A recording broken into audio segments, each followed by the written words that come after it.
Hi, class. I'm going to extend a little bit on the strategic communications element in nonprofit management because this really is a critical area for us, regardless of the scale of the operations.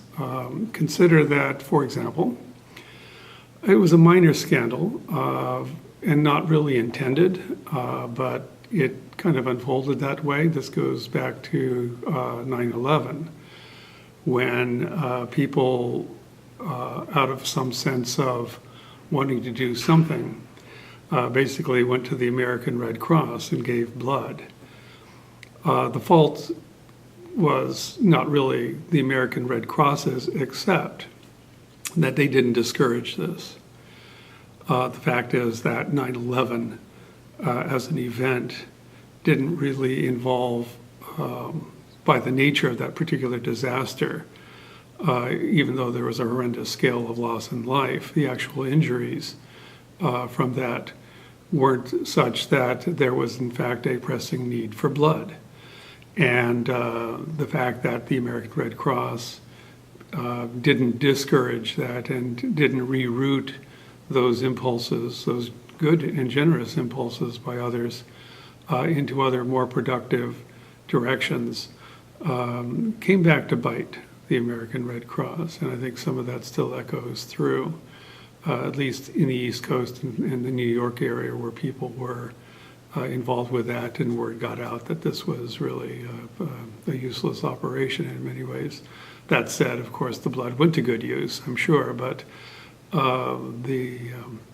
this does get into communications and communicating with integrity. We have more current examples of problems with communication. And the chapter in the book really covers this fairly well when things go wrong with an organization. For whatever reason, almost always it's unintentional. But that said, you've got to own it. And I think that's the very first rule, is that you own it. You're the one who should disclose any wrongdoing, any missteps, any accidents.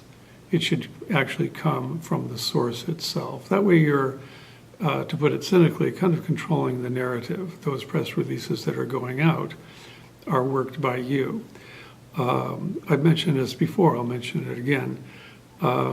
Because I've been in the magazine business and I've worked with journalists before. I actually had a kind of tangential relationship with a Pulitzer Prize winning journalist.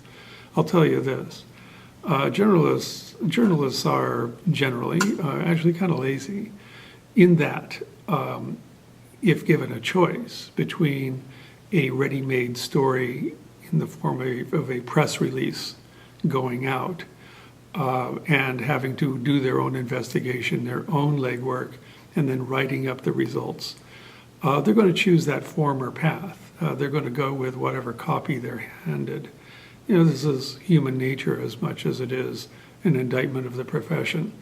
But the lesson is that you, as a nonprofit organization member, and let's say you are on the public affairs side of things, really need to know this and take it to heart and understand, if you're not, that is something that the organization should do. Small-scale organizations can be wiped out if they're not forthcoming with their benefactors and with the public generally. And larger scale organizations have all sorts of problems with this. As I mentioned, a good current example concerned FIFA. FIFA is a global, in essence, nonprofit organization. They're the governing body for soccer, world soccer. And the way that they're structured has caused a lot of questions about what they're doing and who the beneficiaries are.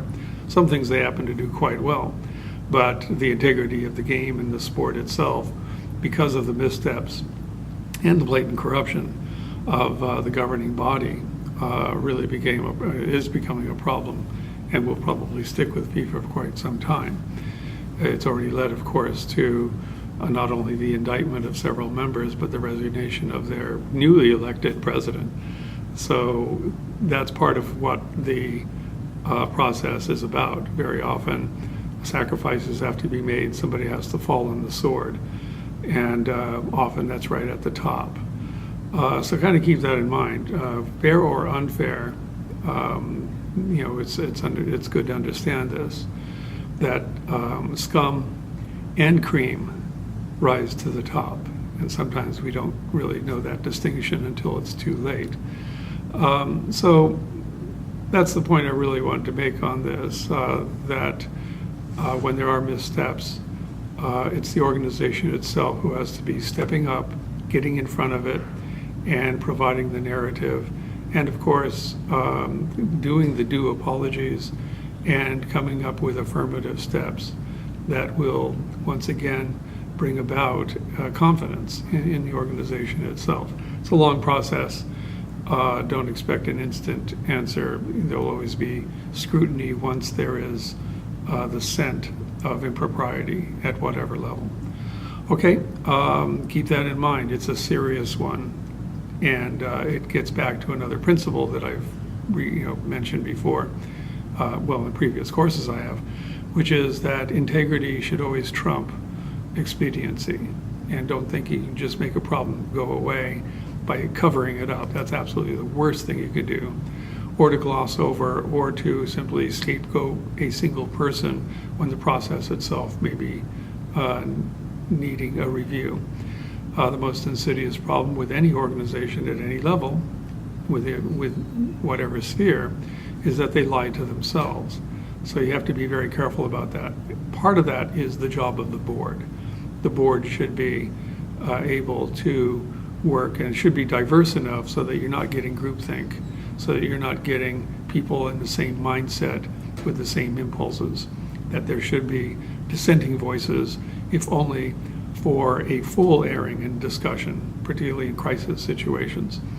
So that's where you get into making sure you have a good foundation, and that good foundation is a board that is able to know what to do when adversity strikes.